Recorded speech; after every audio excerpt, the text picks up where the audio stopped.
د نیوز پری چینل لیدونکو سلام ستړي مشه په موکړې ډیرو مهمو خبرونو ته چرواکي وایي په وروزګان کې 14 کسانو ته مرګ ژوبله وړوله.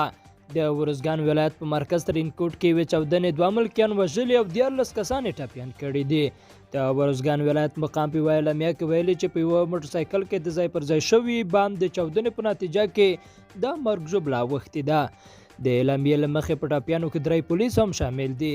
اعلامیه زیاتوي لومړی یوه کوچنۍ چاودنه په ترینکوټ ښار کې د مینار څلورلارې د پولیسو پوستې ته نږدې وشوه.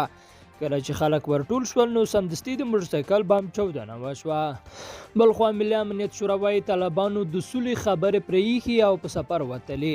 د افغانستان د ملي امنیت شورا وایي چې طالبانو په قدر کې د سولې خبرې پرې ایښي دي او سفرونه یې پیل کړي دي. د ملي امنیت د شورا ویاند رحمت الله اندړ په یوه پیغام کې چې رسنیو ته یې استولی دی پرته له دې چې ایران ته د طالبانو د پلاوي تازه سفر ته اشاره وکړي زیاته کړې.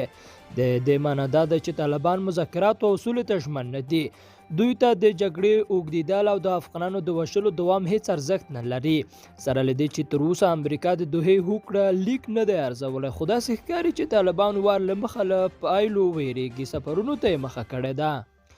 او عبدالله وایي د طالبانو ټول شرطونه منو، خو تر یوې هوکړې وروسته دوحه کې د بین الافغاني مذاکراتو له ځنډ سره هممهاله د ملي مصالحې عالي شورا رئیس عبدالله ویلي چې د سولې راتګ لپاره ډېر فرصتونه له لاسه وتلي دي، خو ټینګار یې کړی دی چې په دې برخه کې نه باید نور وخت ضایع شي. نوموړی چې نن په کابل کې غونډې ته خبرې کوله وویل ټول طالب بندیان به له زندانه خوشي شي. د ملګرو ملتونو له تور لیست څخه به د دغې ډلې د غړو نومونه هم لرې شي. خو د په خبره ده ټول هغه وخت ممکن دي چې د افغان دولت او طالبانو ترمنځ یوه هوکړه رامنځته شي. نوموړی د څرګندونې وروسته تر هغه کوي چې په دوحه کې د سولې خبرې له بندښت سره مخ دي او د افغان دولت د مذاکراتي پلاوي په خبره له تیرو 5 ورځو راهیسې طالبان له دوی سره په رسمي اجنډا خبرو ته نه چمتو کیږي. لیدونکو له ملته مننه، ښې چارې.